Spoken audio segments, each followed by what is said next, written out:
Bueno, muy buenas tardes, barra noche, en cualquier momento.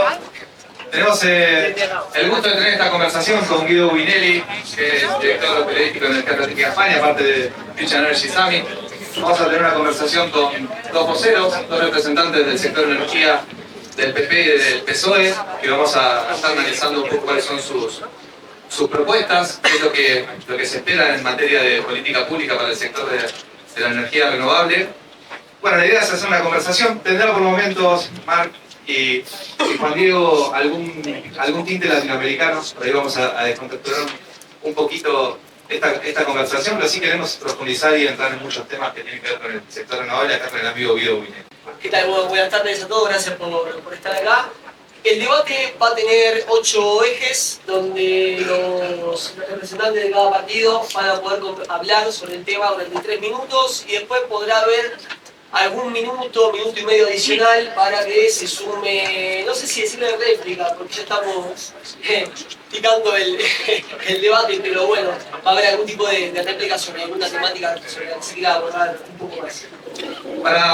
Para comenzar, y primero agradecerles, porque habla muy bien de que los representantes, previo también a las elecciones, se acerquen y quieran compartir sus propuestas. Me parece que es muy sano desde el punto de vista democrático que tengan esa capacidad. No se da en todos los países. En muchos países es muy difícil juntar y reunir a representantes de distintos partidos políticos para conversar. Antes de iniciar la entrevista o la conversación, consultábamos si podíamos hacer algunas preguntas que estuvieran un poquito fuera de la agenda de los temas que habíamos planteado como para tener esta conversación, y los dos muy abiertamente nos dijeron que sí, que preguntemos, que no había ningún problema, así que eso también es muy valioso y quiero destacarlo antes de comenzar esta conversación. Para poner en contexto, y ayer justo en el marco del almuerzo del Future Energy Summit, teníamos un representante político de Castilla y León, le consultaba en la mesa, ¿cuál es la diferencia de la plataforma política en materia de energías renovables del PSOE y del PP, que no se termina, o por lo menos desde mi mirada, no terminaba de entender exactamente las diferencias? Y me gustaría, si pueden, Marc y Juan Diego, empezar a poner en contexto, decir, ¿cuáles sienten que es para ustedes la diferencia más importante vinculada al sector de renovables? Que todos los que están aquí escuchando son del sector de la energía renovable. ¿Cuál es la diferencia de lo que se viene en materia de energía renovable de la plataforma del PSOE y del PP? No sé quién de los dos quiere abrir ese micrófono primero. Lo vemos a Juan Diego estudiando el discurso. Si te animás, comenzamos y digo, ¿cuál es la diferencia? ¿Qué es lo que proponen y qué sienten que es la diferencia sustancial hablándole al sector de la energía renovable respecto del PP? Muy buenas tardes. Gracias, primero de todo, por esta invitación, por la oportunidad de un formato diferente. Terracita, ¿no? A estas horas uno se encuentra bien, entre amigos además, por lo tanto, encantado de poder estar aquí. ¿Cómo explicamos diferencias? Quizás, para los que no estáis en el día a día, pues la mejor manera es coger algo de perspectiva en el tiempo y poder ver que hacía el Partido Popular cuando estaba gobernando y lo que está haciendo el Partido Socialista cuando está gobernando. Y cuando el Partido Socialista llegó al gobierno en el 2018, se encontró un impuesto al sol. La necesidad de penalizar la producción de renovables y, digámoslo así, no había una especial euforia o ilusión por fomentar de manera convencida el desarrollo de las renovables. Y el Partido Socialista representa en ese aspecto un cambio de 180 grados, no por el hecho de haber eliminado el impuesto al sol, sino por haber establecido una estrategia con todos los palos necesarios para hacer posible de este país un territorio de referencia en materia de producción de renovables. Y aprobamos un PNIEC en el 2020, que se ha revisado ahora y que después seguramente podremos hablar. Y aprobamos una ley de cambio climático que marcaba exactamente los caminos y establecimos toda una serie de estrategias en renovables, en offshore, en autoconsumo, en transición justa, en hidrógeno, y establecimos al mismo tiempo todo un marco regulatorio y conseguimos recursos económicos, con fondos europeos, Next Generation y con un marco regulatorio que ayudas públicas, empezamos a cambiar los números. En este momento España está ya, este último año, está en el 51% de producción de renovables en el mix total. Y el PNIE que hemos presentado esta última semana es realmente ambicioso para llegar a 2030, superando los objetivos que habíamos diseñado en su momento. Por lo tanto, una segunda diferencia sería la convicción para hacer eso posible, no tan solo y únicamente en clave nacional, sino entendiendo también que para materializarlo necesitas liderazgo dentro de Europa. En este caso, no tan solo el presidente Sánchez, sino la vicepresidenta Rivera ha demostrado una capacidad de liderazgo para empujar y transformar este modelo que, plasmado en normativa y con recursos económicos, necesitaba también del apoyo europeo para hacer ese camino.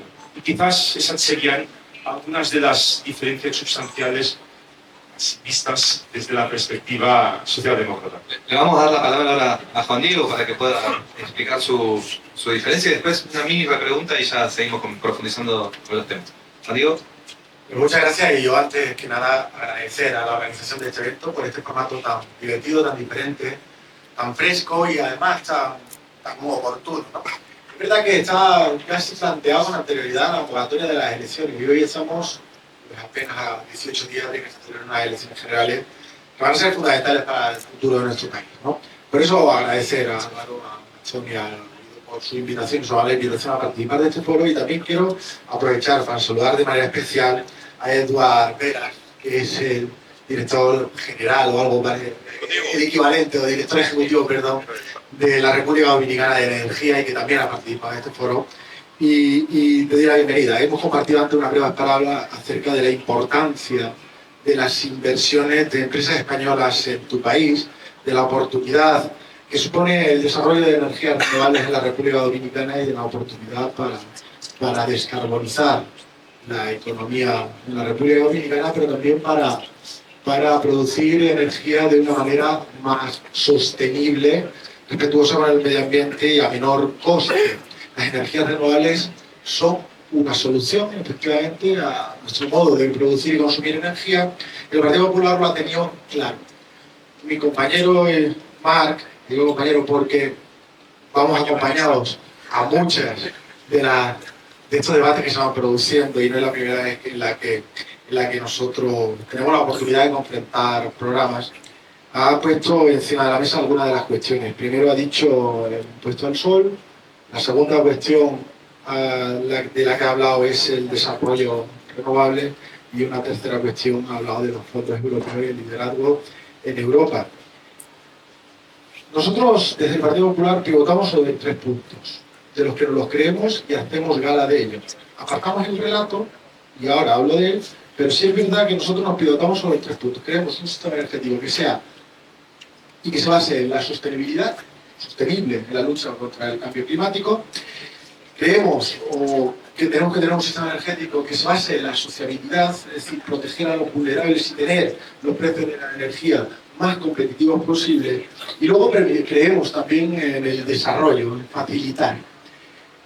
¿Qué vemos que han pasado en estos 4 años? Y por empezar a puntualizar, punto número 1, ha habido efectivamente un desarrollo renovable desde el 2018 hasta ahora muy importante, 21 gigavatios entre eólica y solar fotovoltaica.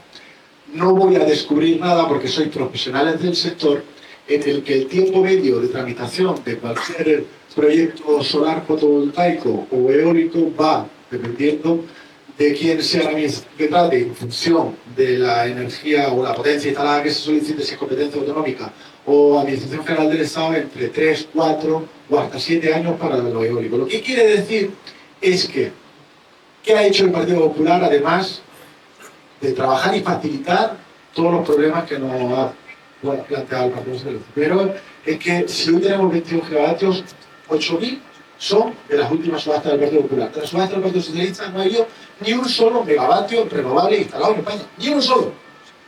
Y menos de la última subasta, que apenas llegó a los 45 megavatios de los 3.000 que subastaron. Esa es una cuestión. Toda la arquitectura legal que se montó en el 16, 17, 18, después de recuperar la quiebra del sistema eléctrico con 30.000 millones de déficit que nos dejó el Partido Socialista, nos permitió el desarrollo de energías renovables. Respecto al impuesto al sol, tengo que actualizar a mi compañero Mal.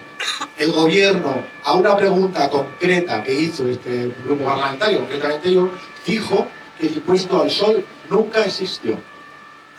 Podemos entender que el impuesto al sol era una tasa que se debía de pagar por el desarrollo del autoconsumo, pero vamos a ver qué es la solución ibérica, que tiene el título muy bonito, pero que es ese timo ibérico que nosotros hemos llamado, en el que desde que se implantó el relato del Partido Socialista del gobierno era que toda Europa lo iba a copiar, y después del tiempo que ha pasado nadie lo ha copiado. ¿Por qué? Porque es caro para el sistema eléctrico, es caro para los consumidores, tiene los efectos colaterales y negativos de la subvención a nuestros países vecinos, directamente a través de las interconexiones, y no ha ahorrado a la mayoría de los consumidores ni un solo céntimo de euro en la energía. Por tanto, también han tenido una energía cara.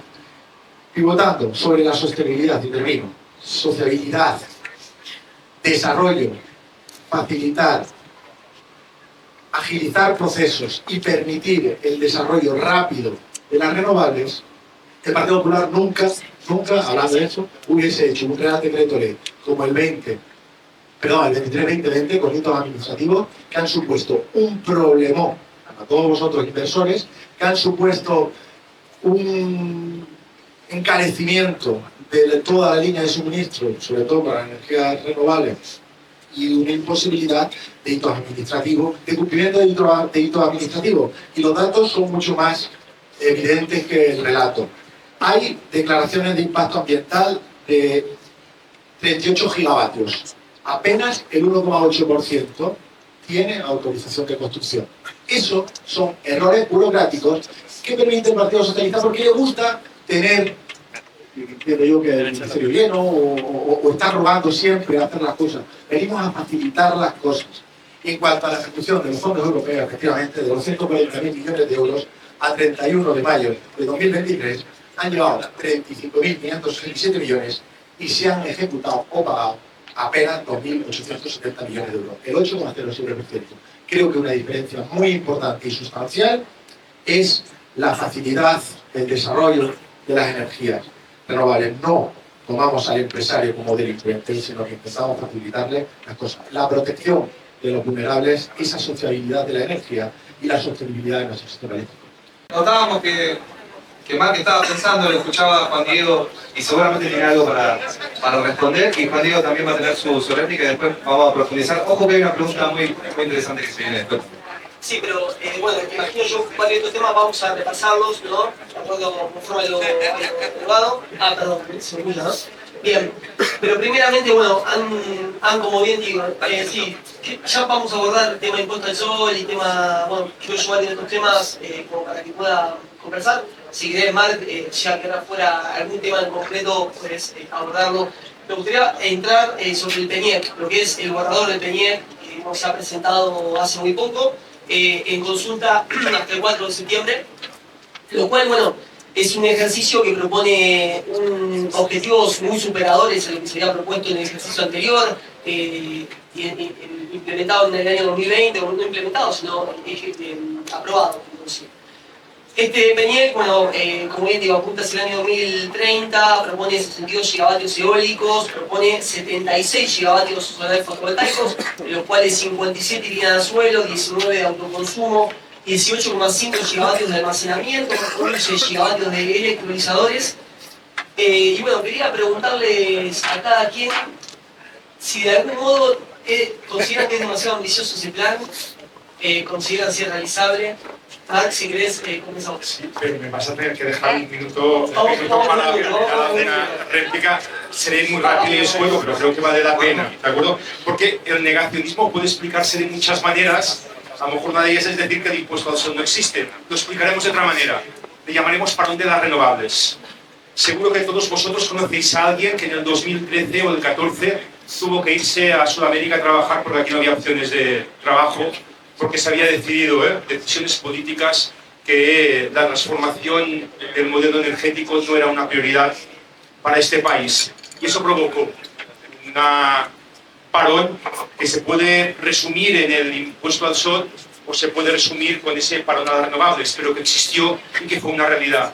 De la misma manera que también ha existido sin la solución ibérica y que hace que en este momento los precios de la energía de toda Europa, donde estén más baratos, el menor coste de la energía en este momento es en España.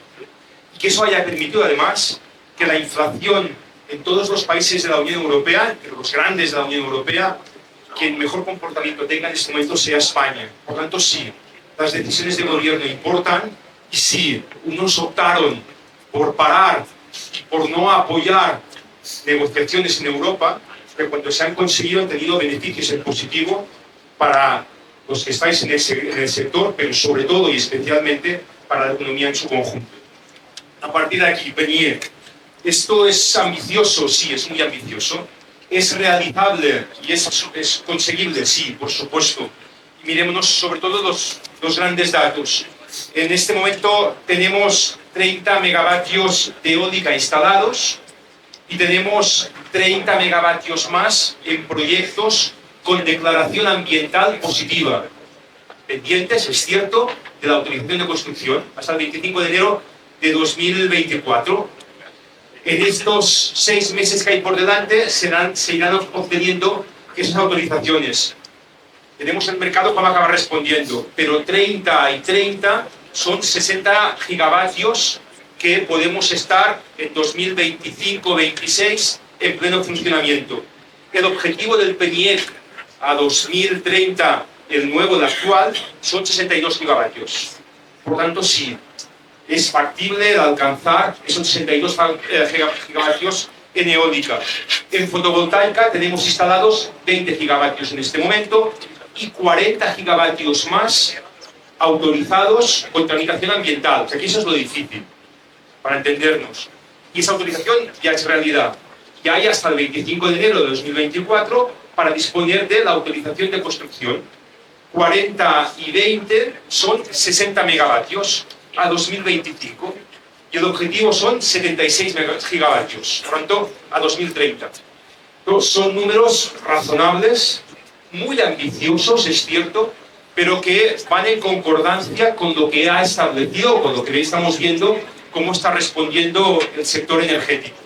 Y en este caso sí, hay apetito de inversión, hay un marco regulatorio claro en ese aspecto y estamos convencidos de que al ritmo que hemos ido trabajando en estos últimos años, si hay continuidad, porque aquí no nos podemos permitir de nuevo sembrar dudas en torno a la importancia de perseverar en esta línea de trabajo, los objetivos que nos hemos marcado en el PNIEC a 2030 son perfectamente alcanzables.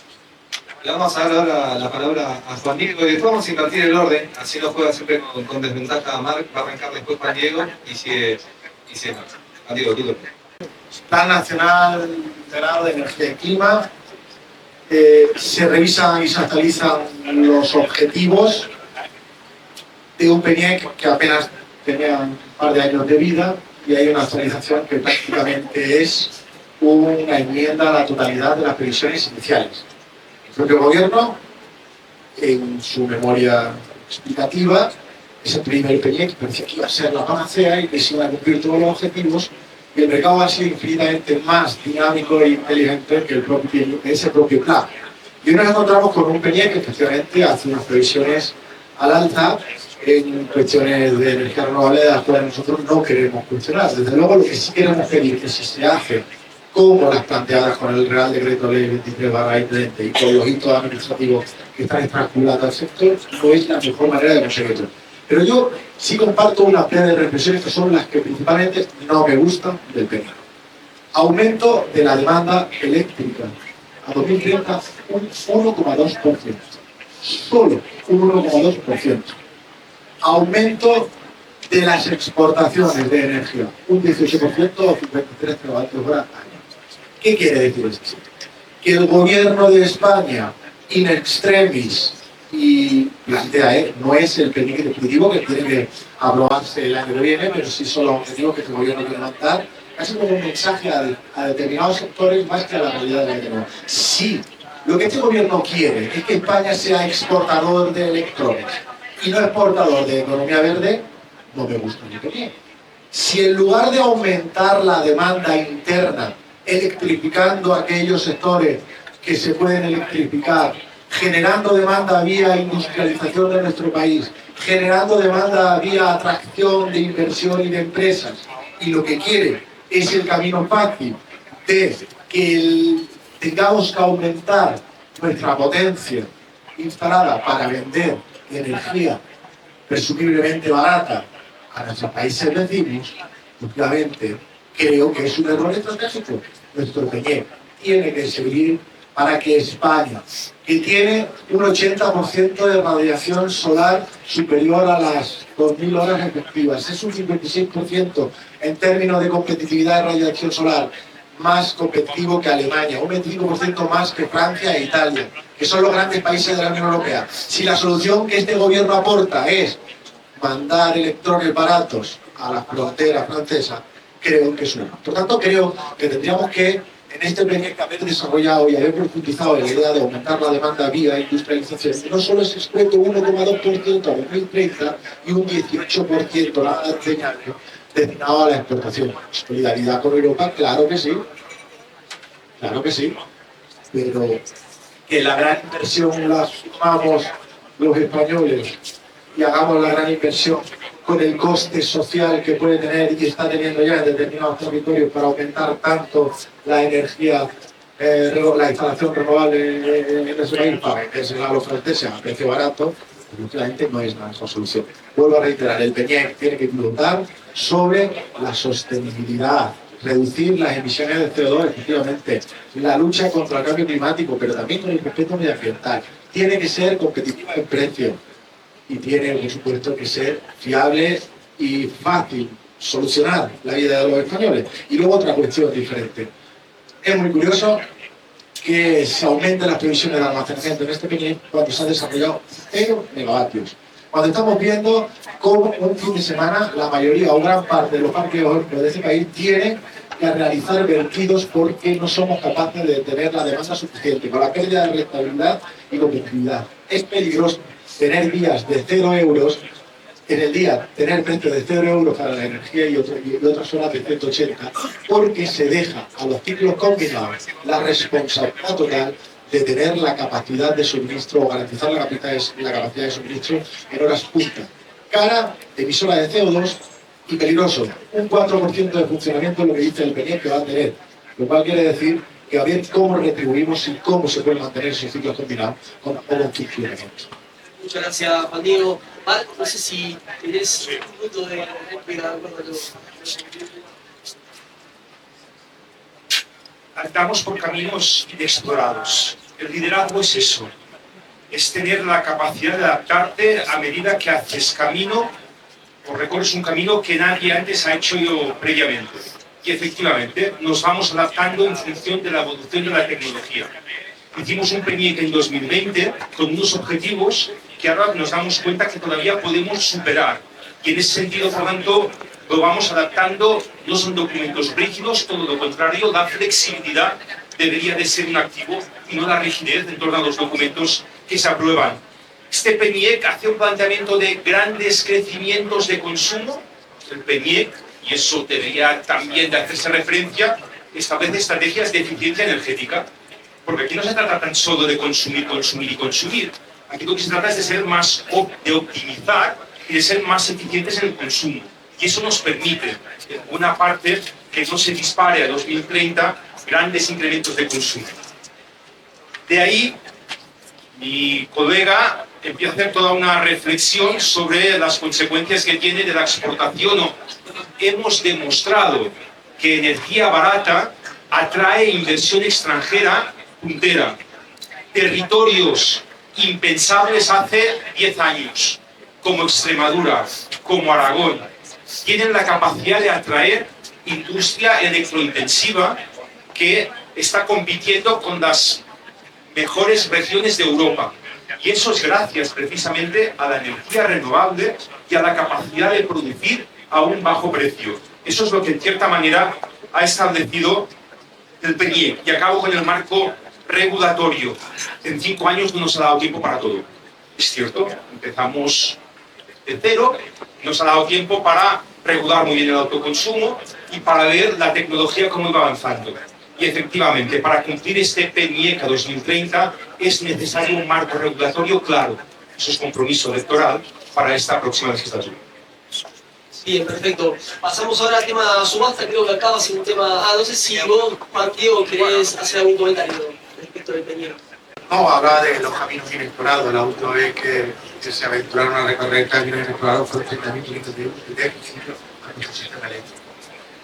El PNIEC tiene necesariamente que pivotar y por eso entre el 30 de junio, que era el plazo que tenía España para remitir el PNIEC a la Comisión Europea, y el próximo año que se aprobará definitivamente, llegarán las necesarias recomendaciones que la Comisión Europea haga a España y será un PNIEC que apruebe el Partido Popular que, lógicamente, revisará esos objetivos para que tengamos un PNIEC que se base en la sostenibilidad de nuestro sistema eléctrico, en la sociabilidad, energía barata, competitiva, que proteja a los vulnerables. Es uno de los objetivos del PNIEC. Vimos como en estos 4 años, lo dice la Estrategia Nacional de la Lucha contra la Pobreza Energética, no se cumplen ningún objetivo si tenemos a más consumidores vulnerables. Y por supuesto que sea un PNIEC que no debe de ser flexible, es el documento que orienta las inversiones y atrae el capital. No podemos decir que hoy lo hacemos y mañana lo vamos a cambiar si no nos gusta, que es en serio. Por lo tanto, obviamente, una acción, pero no todos los días. Son inversiones que tardan 4 y 5 años en desarrollarse. Antes de seguir con el tema subastas, notamos que está lloviendo, nos tocan algunas gotitas, con lo cual nos abre la puerta para descomprimir un poquito y una pregunta que no estaba tampoco en el guión. Yo digo, si Juan Diego tendrías que reconocer una buena política al PSOE y Marta tuvieras que reconocer una buena política al PP, ¿cuál sería? No puede ser tan difícil. Algo bueno tiene que haber hecho el otro equipo.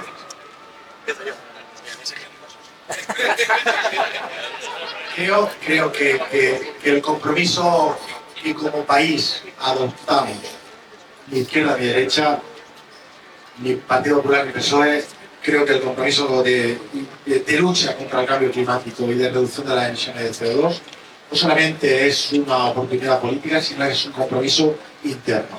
Y creo que a pesar del ruido, el Partido Socialista, por supuesto, lo pregona de manera más habitual, pero reconozco, ¿no? Reconozco que ese compromiso es un compromiso asumido por el Partido Popular, desde luego, y el Partido Socialista, por supuesto, no le quiere. Pero es un reconocimiento que casi también hago nuestro y hago mucho, es decir, nuestro compromiso por la lucha contra el cambio climático es una buena política del Partido Socialista y creo que es una buena política de Estado, una buena política de país. Pues... Después nos damos un abrazo, ¿no? Todos juntos. Y siendo generoso se me estimula la imaginación. No, mira, si tuviera que decir algo sería quizás las palabras que ahora estaba diciendo Juan Diego, en el sentido de que se hayan incorporado al carro de la transición energética y entiendan que esto es un camino que sí o sí como país a esta oportunidad hay que aprovecharla. Quizás sería esto y a veces con dudas, pero en todo caso ya esa pregunta. Es interesante porque el carro se ve que marcha, no se sabe quién lo conduce primero, pero bueno, el carro marcha. Hablando del carro que marcha, se espera, bueno, de acuerdo al calendario, una subasta de energías renovables. Voy a preguntarle si consideran que tal debiera darse, bueno, post elecciones. Por un lado, y por otro, bueno, vimos que el año pasado se ejecutó una, quizá no fue el mejor resultado, se adjudicaron 45 megas sobre 3.300 que se habían licitado. Preguntarles también si esa capacidad que no se ha adjudicado debiera integrarse al nuevo proceso que se espera para este año, o si es que así consideran que tiene que ser. No sé si Juan Diego querés empezar. ¿Por qué no hay, o por qué ha habido ese fracaso tan estrepitoso en las subastas del gobierno? Por algo muy importante, ¿no? Y es que el capital invierte exclusivamente si encuentra rentabilidad en aquello que va a hacer. Ni por promesas, ni por buenas palabras. Tengo que recordar en este punto que a esa lucha del cambio climático que dice que se sumó el Partido Popular, hay que decir que fue un gobierno del Partido Popular el que consiguió desacoplar crecimiento de emisiones. Podíamos crecer económicamente y ya no crecíamos en emisiones de CO2, sino que empezaron a reducirse. Lástima que fue el PSOE el que se bajó de ese carro en este último año aumentando las emisiones de CO2, además de crecer económicamente por otro modo. Pero, ¿por qué no han funcionado las subastas? ¿Y por qué las del Partido Popular fueron exitosas?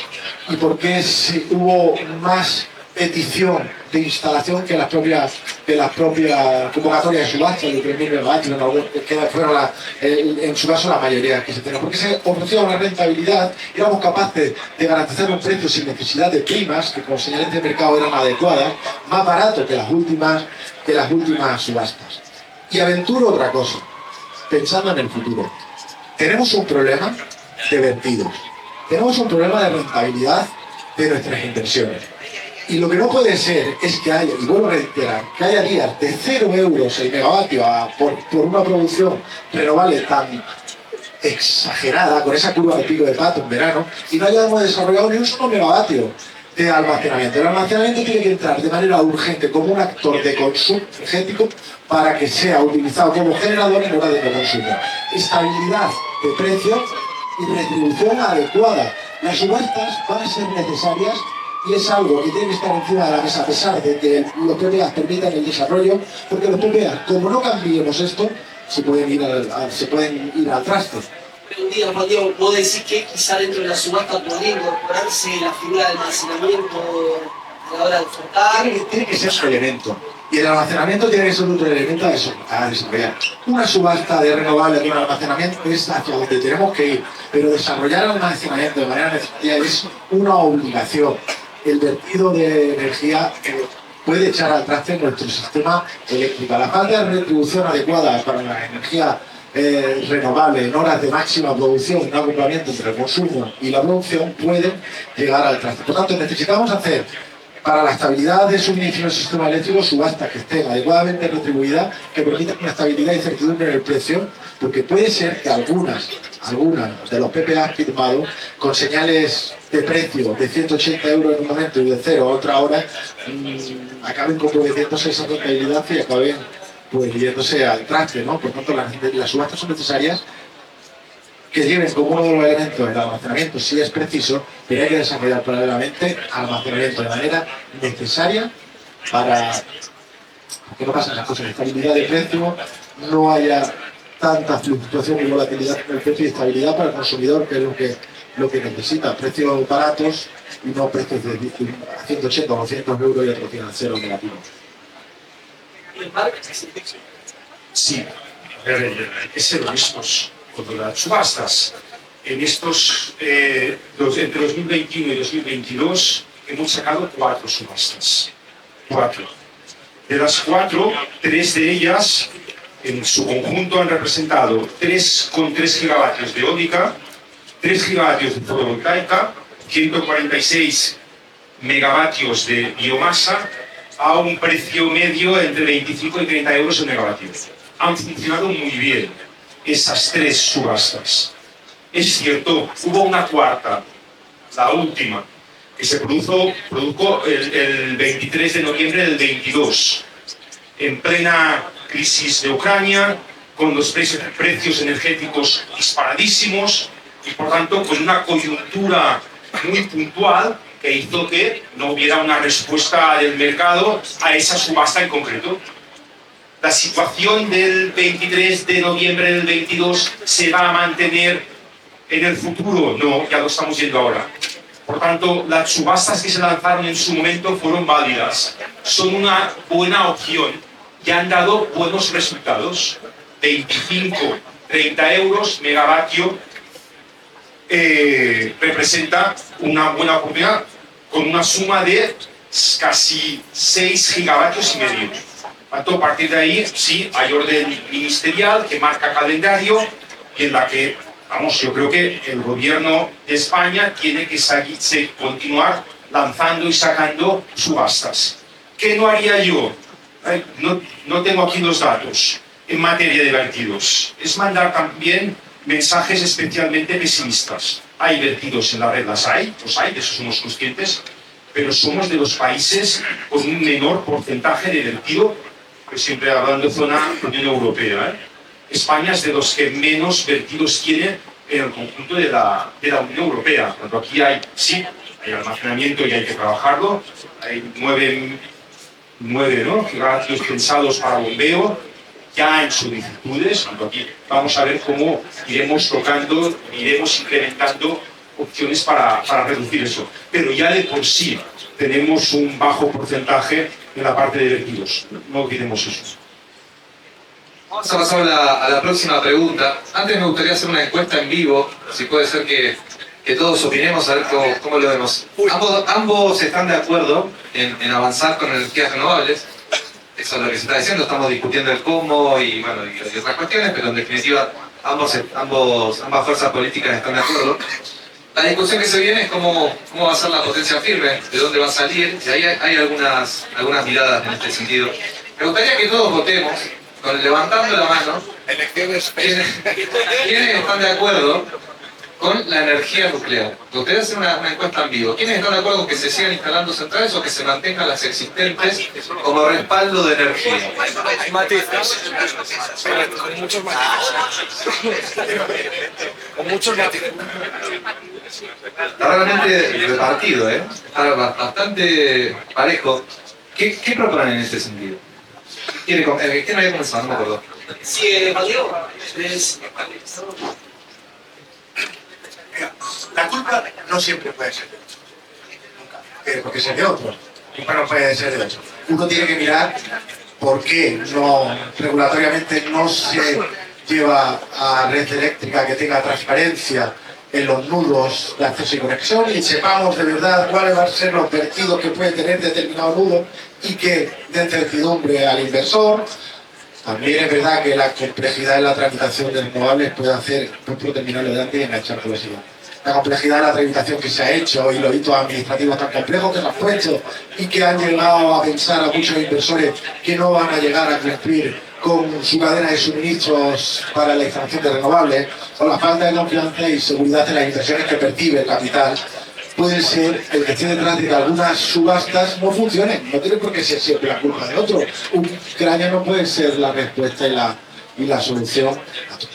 Pero eso nos lleva a pensar que necesitamos algo muy importante para nuestro sistema eléctrico. Cuando uno es pragmático y piensa que no todo es culpa de los demás, si bajamos al suelo y queremos garantizar que tengamos un sistema sostenible, la sociabilidad de nuestro sistema para que tengamos energía barata y que arreglemos las cosas de la manera más ágil posible, pensar en que hoy por hoy todavía es necesario para la seguridad de suministro de un sistema eléctrico, para la estabilidad de precios y para garantizar que tengamos 24/7 energía a precios competitivos y disponibles, nosotros creemos que la energía nuclear es un activo importante, que aporta el 21% de la energía y lo más importante, cualquiera de los que hemos hecho esta encuesta rápida, preguntásemos, no a los políticos, a los técnicos, si es viable mantener el apagón nuclear que está previsto en Almaraz en 2027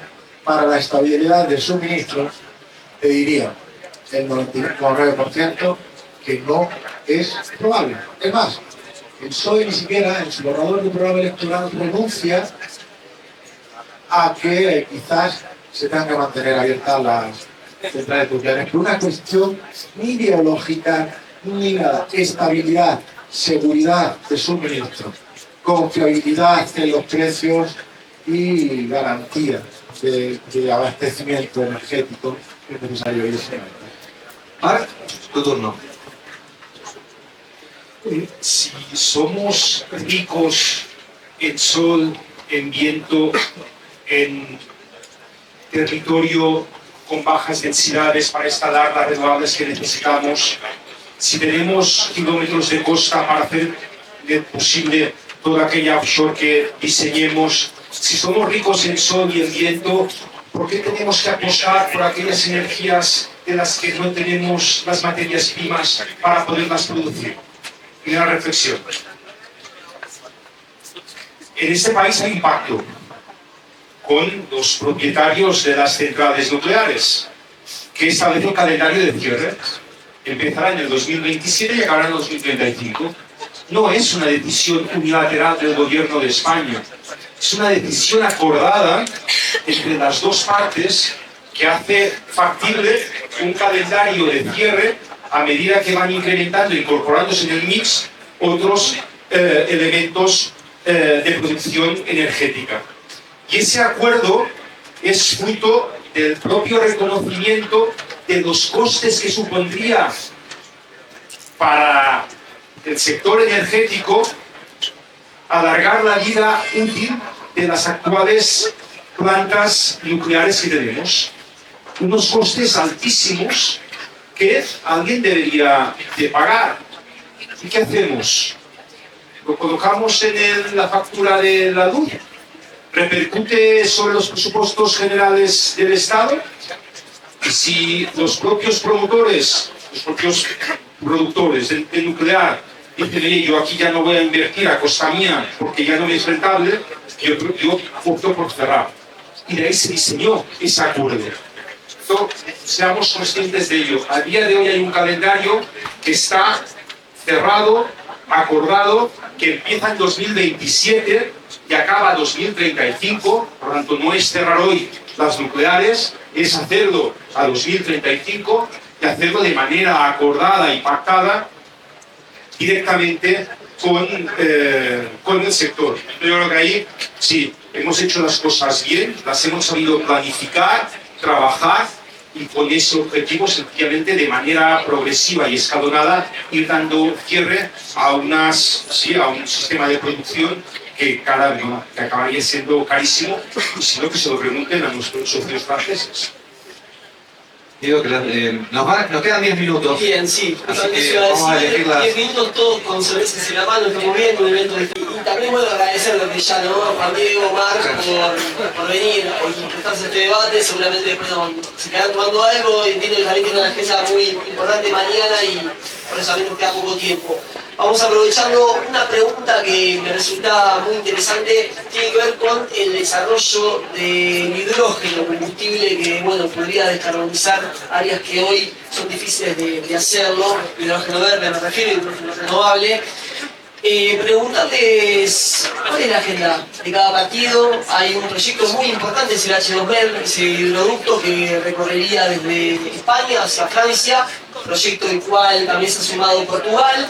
Y señales también ha dado Alemania en apoyo a ese proyecto.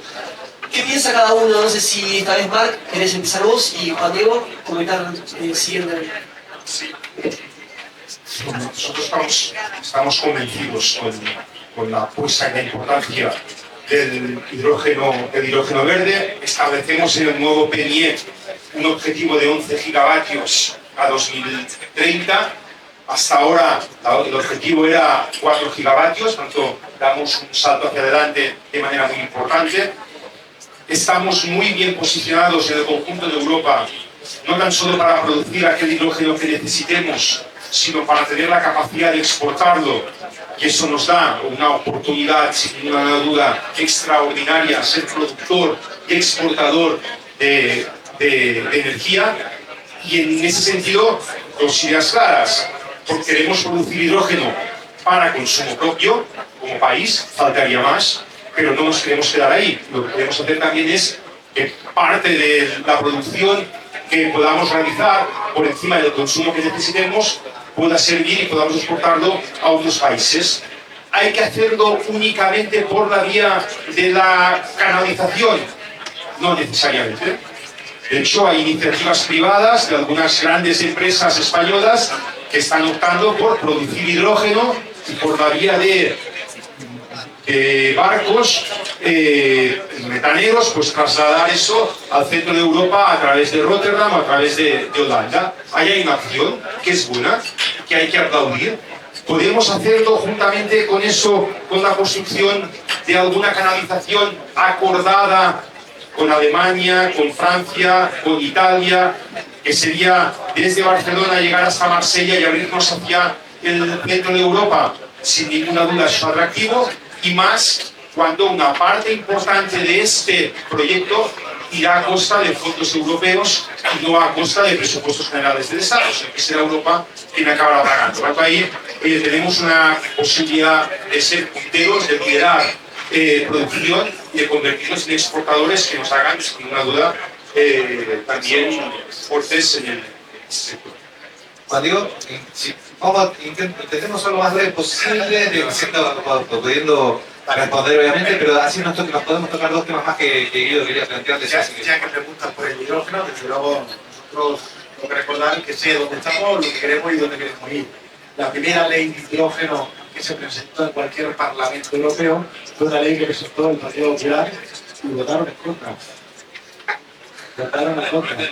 Es una ley que pretendía tomar al hidrógeno como lo que debe de ser un vector energético, que permitiese además establecer ya la reglamentación para que el sector técnico del sistema pudiese ir haciendo esa transición de viejas estructuras de gas hacia nuevas estructuras de hidrógeno, que permitiese además el desarrollo y la creación de formación para nuevas actividades profesionales vinculadas al hidrógeno.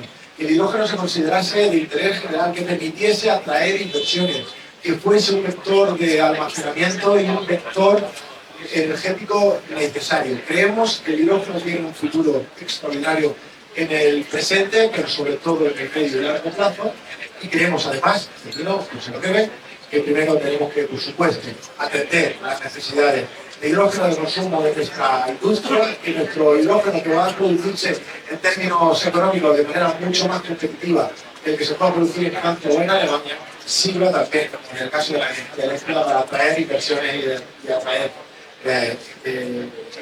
trabajo industrial de alto valor añadido. Juan Diego, pero el H2 se realizaría de algún modo, en caso de la ANPP, ¿cómo lo están viendo ese tema? Nosotros creemos que primero tenemos que crear valles de hidrógeno de producción y consumo in situ para, digamos, sacar el hidrógeno de combustibles fósiles y sustituirlo por hidrógeno renovable, por hidrógeno verde, por hidrógeno descarbonizado. Creemos que primero tenemos que saber, porque aproximadamente, si no de los cálculos, el España consume en torno a las 70.000 toneladas de hidrógeno. Y el H2 está abierto para transportar en torno a 2 millones de toneladas de hidrógeno.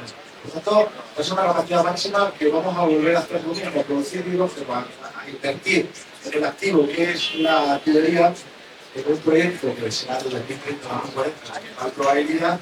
Y me cabe la duda de saber quién pagará esa infraestructura, si se pagará vía viajes, si se pagará vía fondos europeos, o cómo se va a pagar. Pero los fondos europeos tienen implantado un pago hasta el 30%. Por lo tanto, lo primero de todo, consumo interno y saber exactamente cuál es el potencial de sustitución del hidrógeno interno que tenemos de combustibles fósiles por sustitución de hidrógeno verde. Y por supuesto, dentro de las estrategias que vamos a tener como país, tiene que estar también la venta de nuestro energético. En este caso, puede ser el hidrógeno, pero hay que saber exactamente la adecuada elección de esa infraestructura, saber cómo retribuirla, saber si se va a carecer, se va a producir. Bueno, eso es lo que no conocemos, que se va casi con alto secreto de parte del gobierno de las instituciones. Muchas gracias. Una pregunta que también está fuera de agenda, pero que me gustaría hacerla también para que todos entendamos un poco el contexto. Digo, en el caso de ser gobierno, cada uno con su fuerza política, ¿tienen en claro qué rol tendrían ustedes en el gobierno? Digo, ¿serían ministros estarían a cargo de? ¿Qué nos podrían decir? ¿Y qué les gustaría a ustedes? Me imagino que van a decir, no lo sabemos, pero ¿qué les gustaría a ustedes? ¿Dónde se sienten que son más idóneos en materia energética?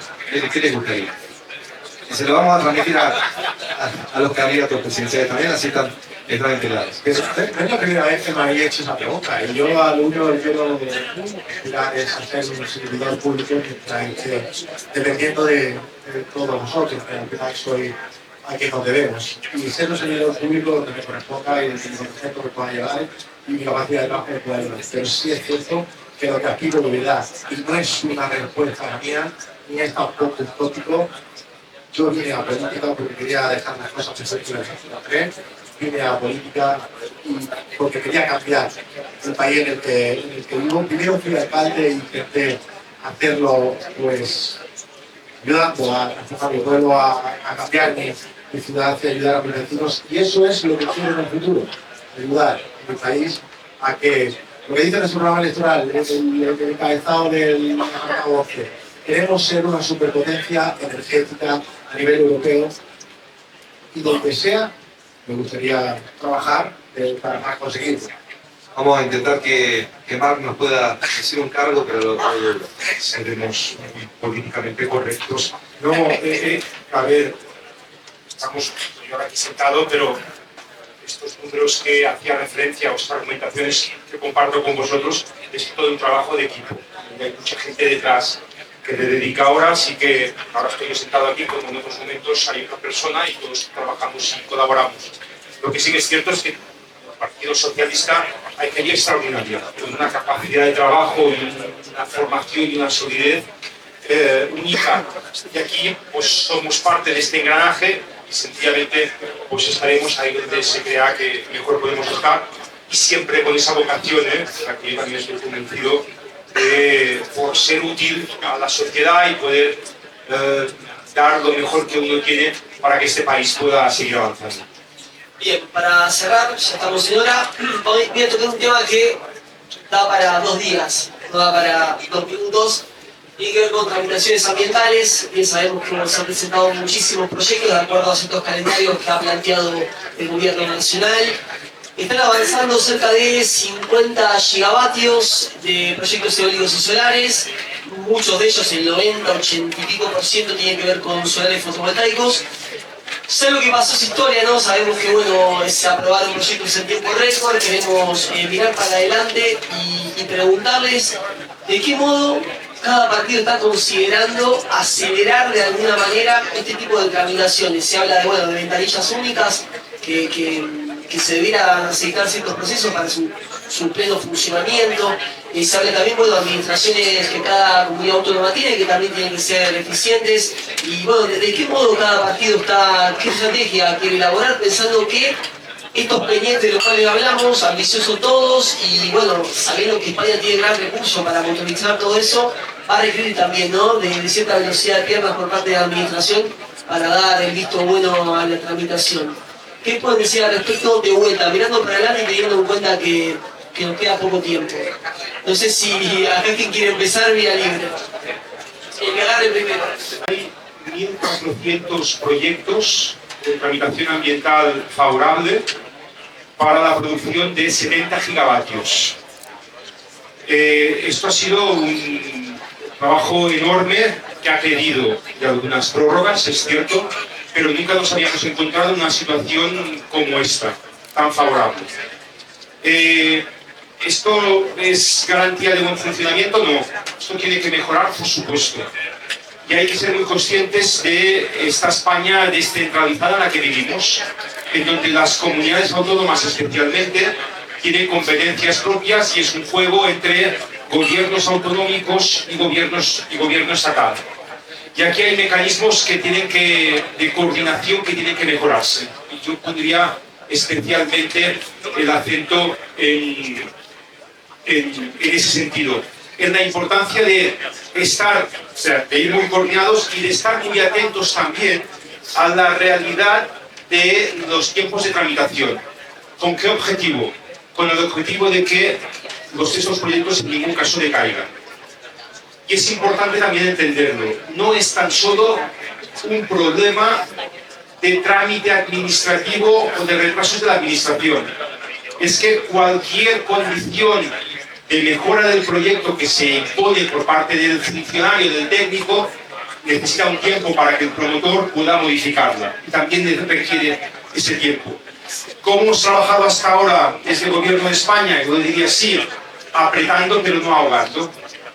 Y se dieron 2 o 3 prórrogas para garantizar que los proyectos no caerían desde la perspectiva ambiental. Y en un momento determinado se dijo, basta, no habrá más tiempo. Y todos los proyectos entraron, todos, esos 1.400 acabaron con la aprobación. Los que no cumplían, evidentemente que no, pero se resolvieron todos. Y ahora estamos en la fase de autorización de construcción, el proceso ha sido el mismo. El hito finalizaba el 25 de julio de 2023. 2 días después de las elecciones generales y 1 mes y medio después de las elecciones autonómicas y municipales. Hombre, no es el momento en el que la administración está más engrasada de todos. Entonces, es lógico, demos 6 meses más de tiempo para que los ayuntamientos y los gobiernos autonómicos garanticen la disponibilidad para realizar las autorizaciones que tocan.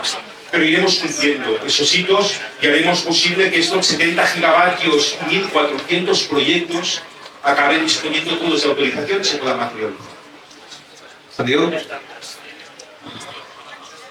Por supuesto, simplificación administrativa y unidad administrativa, que tengamos una única ventanilla por donde entren todos los proyectos, zonificación ambiental que nos identifique aquellos sitios donde se puede instalar y tengan un requerimiento ambiental más relajado.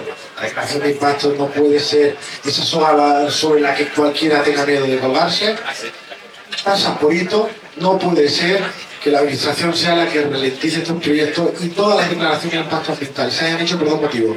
Primero, por la voluntariedad de trabajadores en la Administración General del Estado que se quedaron sin vacaciones durante Navidad para llegar a tiempo.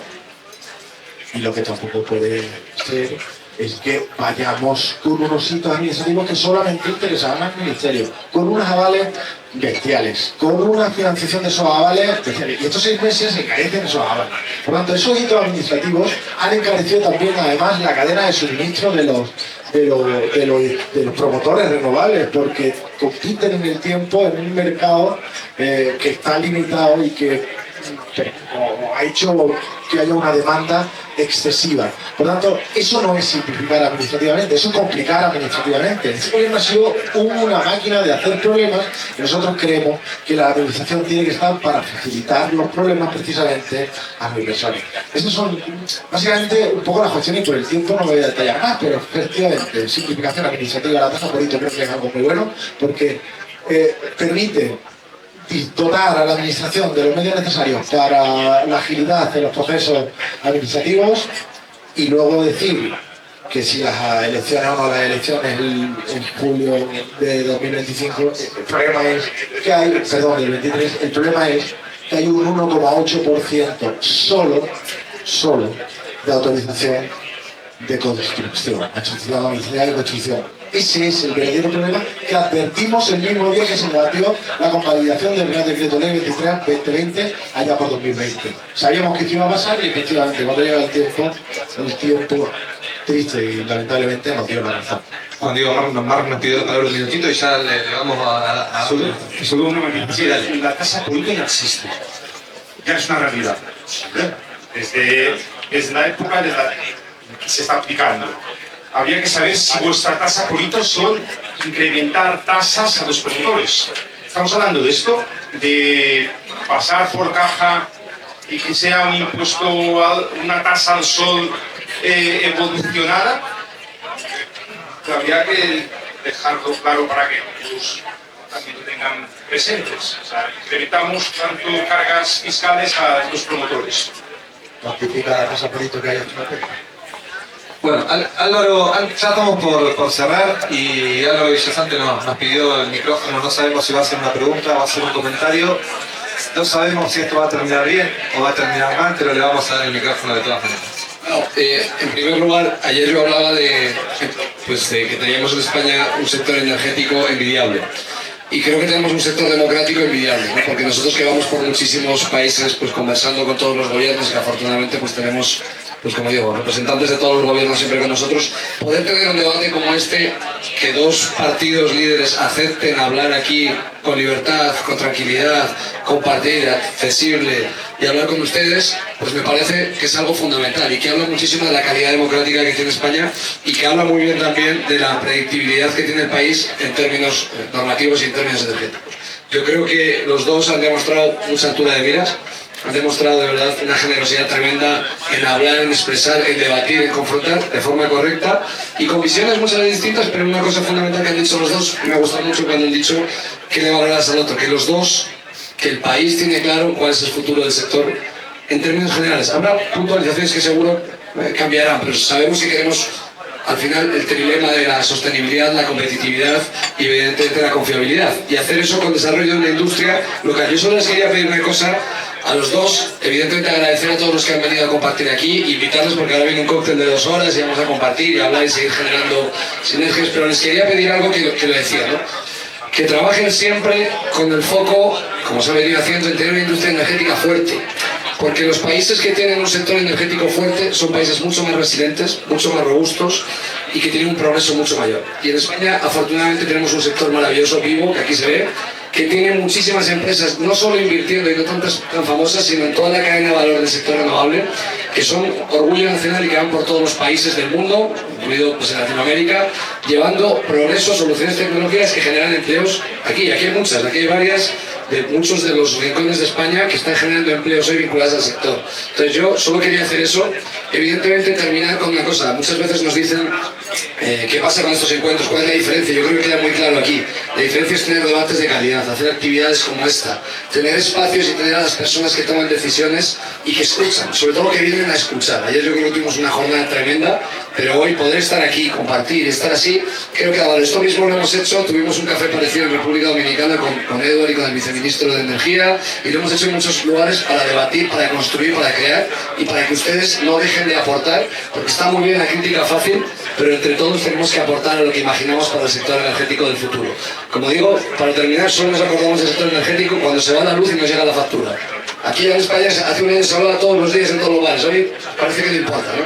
Entonces yo creo que debemos tener muy claro, como digo, que tenemos que cuidar el sector y qué fortuna tenemos, repito, de tener pues, partidos que escuchan, que vienen, que comparten y que hablen abiertamente de todo y que se debaten de forma constructiva. Entonces agradeceros muchísimo a los dos, evidentemente aquí a los dos maestros del periodismo que han hecho un debate maravilloso y a todos los asistentes de verdad y que nada, el año que viene, que ya habrá habido elecciones, pues esperemos aquí otra vez y vamos a hablar. Yo no sé quién gobernará, a lo mejor gobernará juntos, no se sabe, o sea, vamos a ver qué pasa. No se sabe, pero veremos el año que viene de verdad qué ha cambiado y todos esos grupos que han visitado, pues tenemos otro debate aquí. Así que muchísimas gracias y demos un aplauso porque ha sido maravilloso.